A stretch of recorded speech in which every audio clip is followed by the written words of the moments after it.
Colleagues, welcome back to the office and for part 3 of Mastering Adobe Acrobat for Financial Professionals.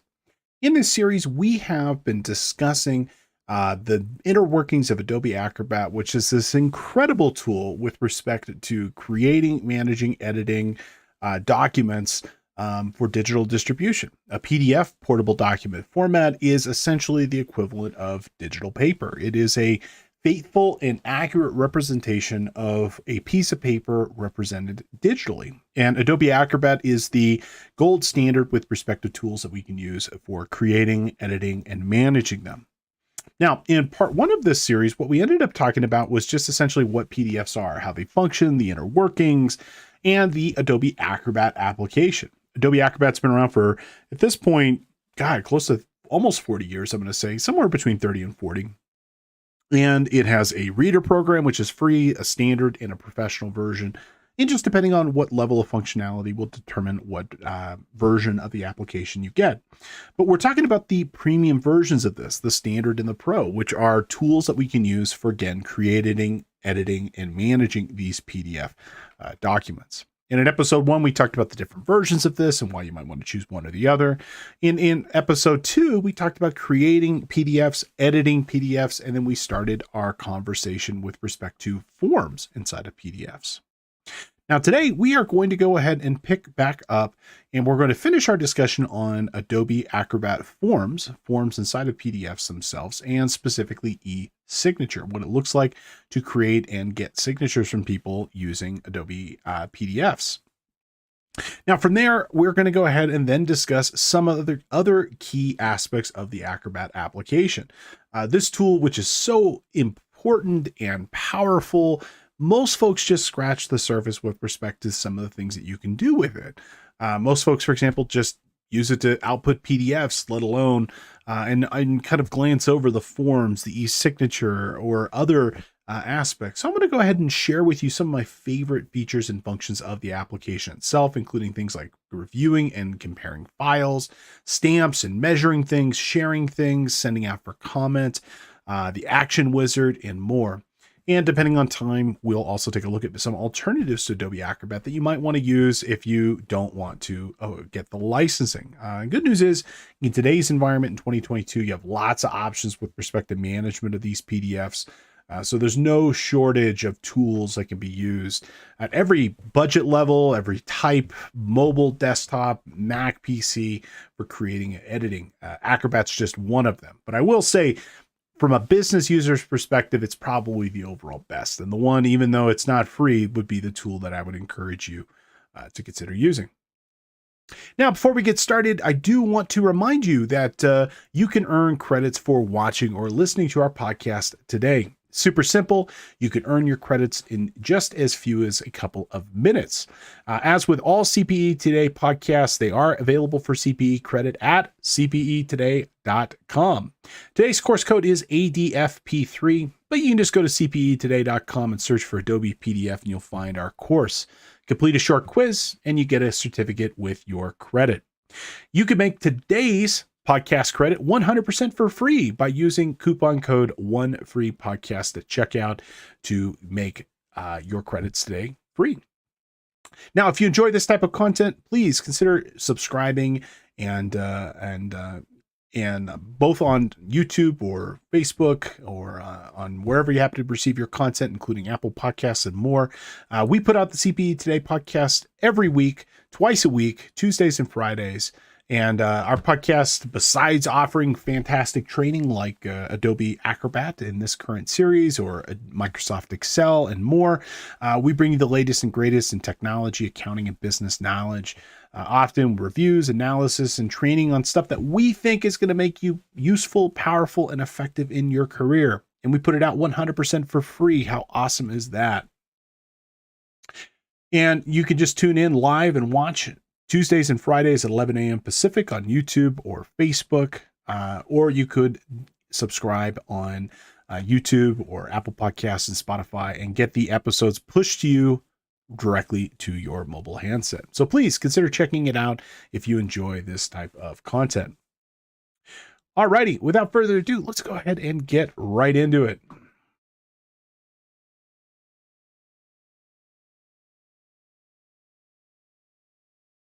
Now, we are going to start our discussion today picking up on a discussion from episode 2, which is around forms and signatures. Now, if you didn't see episode 2, I'd recommend that you check it out. It's a pretty good episode that discusses many of the authorship and editing capabilities of Adobe Acrobat. But where I really want to pick up here is continuing our discussion on forms, and I want to show you what it looks like to create a form for e-signature from start to finish from Microsoft Word through Acrobat, sending it out for e-signature and getting that document pulled back to us. Now, creating a form is super simple inside of Acrobat. Really, if you can create the form from scratch directly inside of Acrobat, but my personal recommendation for you is to actually create it in Microsoft Word. Word, for so many different reasons, is a much easier authorship environment compared to Acrobat. It's going to give you things like spell check, grammar check, a lot more styling options, and frankly, most of you have some familiarity with Microsoft Word and how to use it. So I think it's a good fit in terms of the authorship environment. And once you've created that form inside of Word, what you're going to ultimately then do is then push it to Acrobat to create the form. And then when you create the form, you can also request that e-signature. I'll show you how all that works here in a moment. Now, the e-signature component of Adobe Acrobat is part of the DC subscription, that document cloud subscription. And if you've subscribed to the application through, Creative Cloud or through some other licensing mechanism, you can create these e-signatures with either the standard or the pro. And what's cool about this is that when you send this document out for e-signature, it creates a legally binding signature on that document, just like if they were to physically take pen and paper and sign it in your office. Now, this isn't effective for every single type of document. Like I know there are special rules and consideration about when you would use, for example, a notary. So things like estates and trusts, or, title and deeds to a home, I'm absolutely going to defer to the experts in those specific sections. But your 8879s, your engagement letter, your management representation letter, and more, it's a no-brainer. You should use e-signature from Adobe because it's just as effective as that signature that you would get on paper without actually having to create a paper. So let's go ahead and switch over and take a look at Adobe forms and e-signature services. And let's go ahead and actually start first in Microsoft Word and look at what it likes to create a form in there. And then we'll push it over to Acrobat to create the form and send it out for e-signature. Alrighty, so we're here inside of Microsoft Word, and I've created just a simple sample file here, of what it might look like to sponsor a soccer team for a youth soccer club. I will point out, if you purchase our course today on cpetoday.com, you'll get today's sample file and a bunch of other sample files that are useful for creating and working with PDFs as part of your purchase. So again, another reason to consider getting your credits with us. Check out cpetoday.com for more info. Now, if you choose to create just a blank form, all you really have to do is lay it out in the way that you would physically lay it out if it were to be printed. If I were to go print this document as in its exact form, what you see on the screen is what would get outputted from the printer.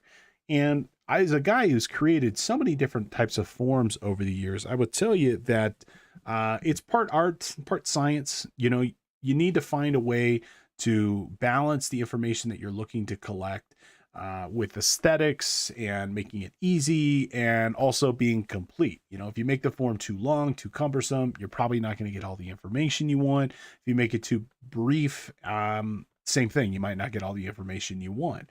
And so I would tell you to think logically when you're creating a form, what needs to be at the top, what needs to be at the middle, and try to create a flow. And that just comes from practice. And I've created a lot of forms, usually online forms, for people to complete. Not so many in-person physical forms, but the process is relatively the same. You try to group common things, like stuff about the team goes up on top, stuff about the sponsor goes below, signature is usually the last thing, and that's generally how that kind of comes together. So the way you physically do this inside of Word, like let's go ahead and recreate this top line here. You would literally type out something like team name, colon, and then you'd literally give it a underline just like this, and we might say date. Okay. And that would go ahead and create that space for us. And that's exactly how you would go about doing it for the rest of this form. Any text you wanted to add, you'd add text, but anywhere you expect for people to fill out, you're going to go ahead and just put that line. Now that line serves two purposes. If you actually physically print the form, it's going to give somewhere for people to actually physically sign the document and fill out the document. But if you choose to push this out through Acrobat, which we're going to do here in a moment, Acrobat does a pretty darn good job of recognizing where form fields should be, and it will go ahead and create a space automatically for someone to have an area where you can go ahead and complete that section. So we've gone ahead and we've created our form the way we want it to be. We're going to come up here to Acrobat, and we're going to use that native Acrobat plugin. We're going to use that native Acrobat plugin to be able to just go ahead and come up here inside of that Acrobat ribbon, and we're going to go ahead and choose that Create PDF option. Okay, so it's going to ask us to save the file, and then we're going to go ahead and save this as sponsor form.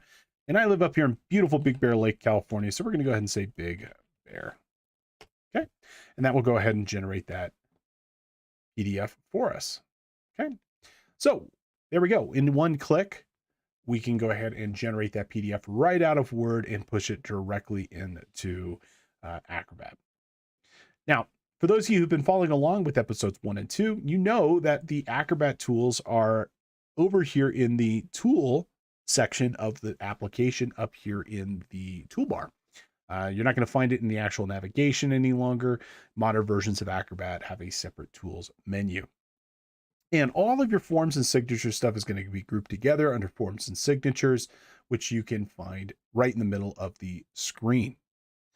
Now, in our first episode, we used this form option called fill and sign, which allows you to be able to complete a form if somebody sent it to you and ask you like, hey, I've created this form and they didn't set it up as an actual form, and you could fill it out easily and quickly. But in this example, what we're doing is we're the coach, we're the ASO coordinator here, the Little League coordinator, the T-ball mom, whatever. And we're actually creating a form that we want other people to fill out. So we're going to create what I call a dynamic form, which has placeholders for those different sections. Now, what we're going to do is we're going to use instead this prepare form option. And what this prepare form option will allow us to do will allow us to be able to create that form relatively automatically. And I showed you this here in the last section.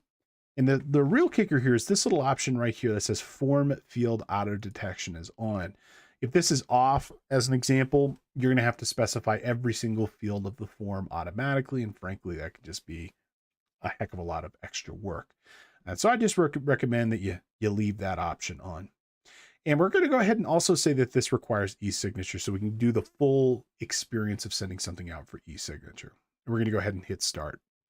Now, this does a fairly good job of recognizing where those form fields are. Look, over here, it selected team name, a date, even names all these things for us. The only thing it didn't pick up, just like it didn't in the last episode here, was that we have some little check boxes for these different fields. And so we're going to go ahead and add those manually through our form settings options up top. And we have all different types of form fields that we can add: text box, check boxes, radios, drop-down menus, email addresses, signature, initials. We can add company, organization, dates, and more. Okay. And we're just going to go ahead and just make that a little bit smaller. And then we can actually copy and paste this, which is quite nice. I've done a ton of these over the years, and like I said, I've done more web forms than I have, God, come on. I've done more web forms than I have physical forms, but, still, they're about the same. Okay, and sometimes it could be a little tedious getting these things to go where they want. Like, why are you copying over there, and why can't I easily pick you up? There we go. I can pick this guy up now, and we're just going to drag and drop this physically on the form where we would like it to be. Alrighty, and we can do stuff like select all of them like this. And notice over here on the right-hand side, we've got our align and center, so I can make them all look nice by snapping them to be center aligned. And I can also distribute them vertically so that they're properly spaced amongst each other, just like that. Okay. Now, Inside of each of these fields, as I kind of mentioned in our last episode, but a bit brief, we can give it a name, we can give it a tooltip, okay? We can adjust the appearance. So if we wanted to adjust, for example, what font size, by default, it's going to go to auto. So if there's less data, it'll end up being really big text. If it's a ton of data, it'll make it automatically smaller. We could adjust the position. We can also adjust the values. You know, if a field should be single line or multi-line, whether we want to allow rich formatting like bolding and underlining, and the like. We can also put rules around this, whether or not you can limit the characters or how long it should be. Now we can also come over here and we can lock a field. We can make a field read only. We can make it required if we want to limit what people can do. Okay. We can also select multiple fields all at once, and we can also, and this is typically what I end up doing here, is I will select, for example, the font size to make all the fonts for every selected field the same size. Otherwise, you end up getting really big text and really small text, just depending on how big or small that field is. And that just generally never really looks that good. And so we can just go ahead and maybe we'll select 12 point as our standard. We'll click OK. Now, at this point, this is what I've shown you up to this point in the first episode. We click over here to preview. We can actually complete this form. We can get a sense of how it would look. So again, we're working on the Big Bear Cubs as our team. Our date is 08/16/22. Okay. Person responsible is Stephen M. Yas, so on and so forth. And what we've done here is that we have essentially created a field of an easy form that people can just click on and click to the different sections that they'd like to complete. And, you know, they can save progress on this, they can come back, and it's just great. Okay. A couple other things I probably would maybe spend a little bit more time, especially if it's going to be used for a long period of time and it's important to make it look good. I might adjust the vertical alignment of these, you know, so for example, the Big Bear Cubs here is actually touching the line below it. So, you know, I can adjust this through either the font size and settings or the position size and settings as well. I could also, for example, just come on down here and actually physically move this down a little bit so that when it is printed, you know, the words line up correctly. It's really kind of up to you.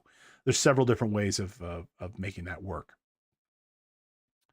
So that is kind of the form generation of this, but that's not the whole story here. Okay, so we've gone ahead and we've prepared the form. We've created the stuff the way that we want it to be. And I'm going to pull my data out here because I want to create something that we can complete online. So I don't want to give it default options. Okay. And I'm just going to go ahead and set this back just to make it the way it was. And we actually now want to send this out for e-signature. Okay. Now, when I use e-signatures the most, and this is Steve personally here, I'm typically contracts, agreements, independent contractor stuff, employment contracts, proposals. Those are usually the things I'm sending out for e-signature. And so usually it's each document, it's its own thing. Occasionally I create a form, but most of the time it's an agreement of some sort. I will point out if it's a one-off document, you can access this functionality straight inside of Word from the home menu. You'll see the option here that says request signatures, and it'll bypass a lot of the form stuff other than, like, for example, a signature, and just frankly makes life easier. But for this, I'm giving you the full shebang. Okay. Now there is one special field down here, and it's going to be this signature field. Notice we've got this guy. If we click on this in our settings here, you'll see that it gave it the name of signature 1. And then we'll see field type is signature, and then the participant role is signature. Now you can have several people sign the same document. Technically you could have 7. You have the original signature, and then you can have 6 additional signatures is needed, plus the sender as well. And so I can assign, for example, the signer, and I could specify who this person is. So let's go ahead and say that this specific document is going to be signed by Johnny Demo here. And so here's Johnny Demo's email. I'm going to go ahead and populate this and pull this down. And what this is going to do when we go to our next section here, it's going to know that Johnny Demo is the one who's supposed to sign this. And we can also indicate that the signature is required. Okay. Now you'll notice it's now required because it's red. Over here, we can do the same thing. We're going to go ahead and make the date required as well. And you'll notice here under our field type, it's set to text. We're going to go ahead and change this to date, so that it knows that it is supposed to be a date and it is also required. Now, once we're happy with our form, it looks and feels and functions the way that we expect it to be. What we will see here on the lower right-hand side is this request e-signature option. Okay, and from this request e-signature option, this is going to go ahead and initiate our e-signature for this particular document here. And from here, you'll see, because I had already previously provided the signature for this person, demo@cpetoday.com, it already pre-filled it. Now I can go ahead and provide a little email here. So sponsor form, Big Bear, please review and complete this document. I could say, for example, please let me know if you have any questions.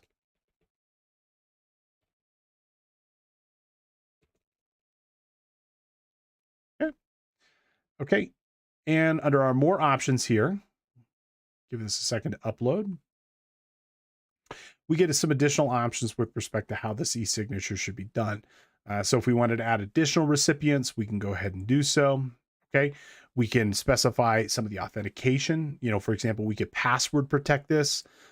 So if I send it not only by email, but they also have to provide an additional password to access the document for e-signature. This could be really effective if you have a document, for example, with social security numbers or payroll data, credit card information. Password protecting it adds that additional layer to this. And then certainly you wouldn't provide the password in this notification. You'd typically give them a call or shoot them a text. If you send something by email, you never want to send the password also by email. You want to use a different communication method in case their email is compromised. But for this purposes, we're going to select email, which will provide the ability to just click a link and it'll go straight into the document. We could add additional recipients to this. So if we wanted to have not only Demo, but Steve and then Alice and then Bob, we could list that as well. We could force them to complete this in order. So Demo signs it, Steve signs it, Alice signs it, Bob signs it, so on and so forth. Or we could just basically say, sign it in whatever order you want. But if it were a contract, maybe we're going to go in order of seniority inside of the organization. Okay, we have our little message. We can add additional files. So maybe I want to send them like an additional, like maybe background information. Maybe I want to send them a brochure about our soccer team and how we're the greatest in Big Bear. We can add those additional files and those will be sent when this document gets sent out for e-signature. And then lastly, over here, we can set our reminder. So often following up on stuff like, I need you to sign this, and they don't sign it, that can take some time and then you forget about it. And a week goes by, a month goes by, and you still don't have it back. Well, you can automatically set a signature reminder saying, remind them once a day, once a week, every business day, every other day, and they'll keep getting an email until they actually engage with this document or you recall it. Now, I think every week is probably sufficient, so we'll say every week here. And once this is good to go, we'll go ahead and click next. It's going to upload this to the Adobe DC cloud. It's processing this document here. The next screen is going to pop up. It's going to ask us where to specify to fill and sign. And we already did that here. So it already knows, for example, that that is signature 1. And this is the date that we want to do here. On the right-hand side here, we have other fields that we could drag in. So if we wanted to collect other information about this, we could go ahead and do so as well. Now, once we're happy with this form, we're ready to actually send this out for e-signature. We're going to go ahead and choose this option as send. Now, before I do, I want to show you this option here, save as a template. So if this is a sponsorship that I plan on doing repeatedly, well, saving as a template is going to save me a lot of time because I won't have to recreate this every time. But for our purposes here, let's go ahead and hit send.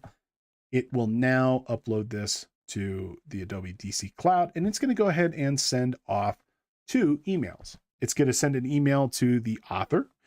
So in this case, it sends it to my personal email here saying Steve has sent out a document to be signed. And it is also going to go ahead and send an email to, in this case, Johnny Demo here, letting him know that a form has been generated and that form is available for his e-signature. So let's click over here to Outlook so you can see what this looks like.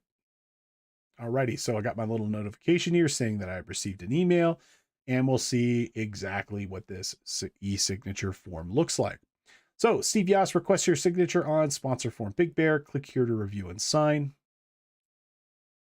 Okay, and in doing so, it's going to open up a secured link, and it's going to go ahead and walk Johnny Demo through filling out this form. And so we're going to go ahead and agree to the privacy terms. We can see that there's a little message from Steve here. Now, I didn't make any of the other fields required. In practice, I probably would. I can't, for example, sponsor a sponsorship form unless I know the team or who is doing this. So in practice, when you're designing your forms, you're going to want to go ahead and select the appropriate fields to be required. But this is going to go ahead and be for the Big Bear Eagles or the Big Bear Cubs. Okay, the date of this is going to be 08/16/22. Steve Yas. Okay, let's say it's CP Today is the sponsor. And we'd fill out the rest of this info. We're feeling quite generous. Oops, looks like I made a mistake here. I should have made those independent of each other. But why not? Let's say we're going to sponsor everything at every level, and we'll also do a $50 sponsorship as well.